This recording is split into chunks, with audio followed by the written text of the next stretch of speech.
Greetings from the Tower of Lepanto. This is Father Angelo Mary, Geiger with Standing Fast, a weekly commentary on Catholic life in the public square.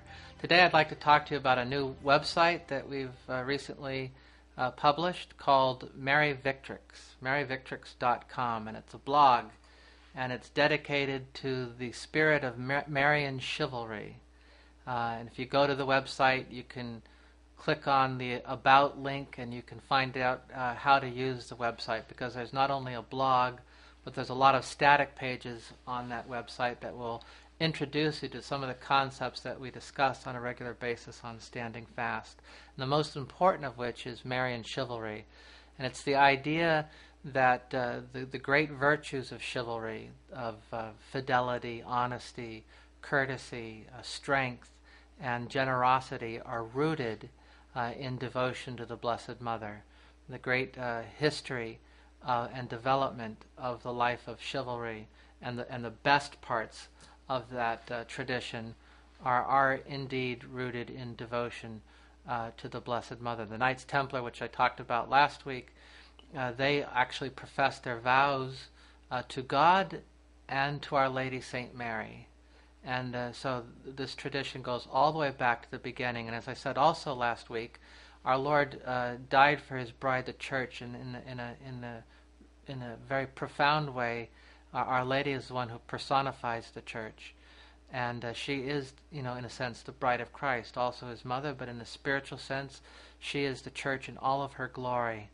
She is everything that is true, good, and beautiful. She is God's masterpiece, and men can come to know and understand and appreciate the things that are truly valuable, come to appreciate chaste love if they have devotion to Our Lady. And out of love and respect for her, they can learn to cultivate these great virtues of faith and honesty, courtesy, generosity, and strength.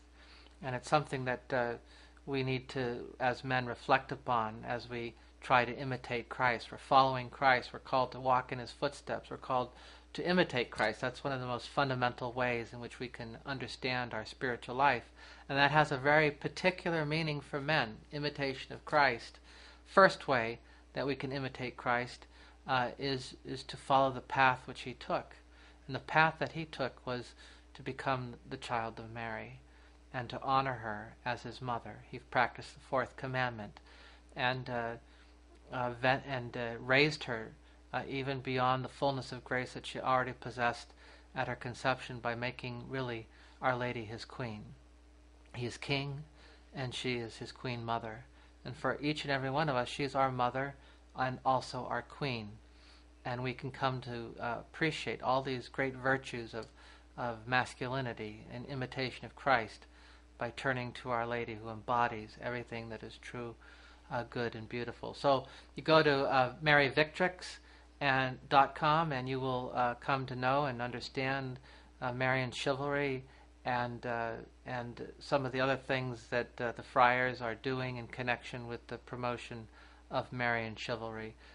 There's a lot of information already there. There'll be more to come. Some of the site is still in construction, but it's already something that is worth looking at, and there'll be blog material on there as well for you to see what the friars are doing with the men that we are working with. So Mary Victrix is a website dedicated in a particular way to Our Lady under the title of Our Lady of Victories, because again, the spirit of Marian chivalry was manifested in a really wonderful historical way at the Battle of Lepanto on October 7th, 1517, when courageous men like Don Juan of Austria, who was only a 22-year-old young man, was placed in charge of the Holy League, all of the various Christian forces that were gathered under the patronage of Pius V, St. Pius V, in order to repel the Islamic onslaught on Europe. And they did so in the Bay of Lepanto, which is now the Bay of Corinth, on that day.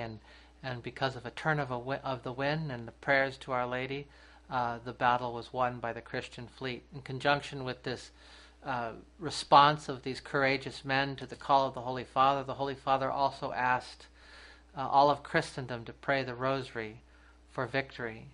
And they did. They turned to the Blessed Mother and asked her for victory, and through her intercession the wind changed in favor of the Christian fleet, and they won. And so the Holy Father, Pope St.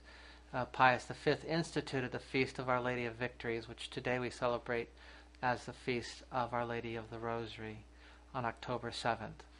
And so we've dedicated our website to Our Lady of Victory. We call her Mary Victrix, and that's the website to go to find out about Marian chivalry, something very important for men who need to reclaim their fatherhood, reclaim their moral headship, reclaim their responsibility to be leaders and promoters of the faith and defenders of the rights of the Church and the honor of the Blessed Mother. So check it out. Check out Mary Victrix. We'll see you next time on Standing Fast. God bless you, and Ave Maria.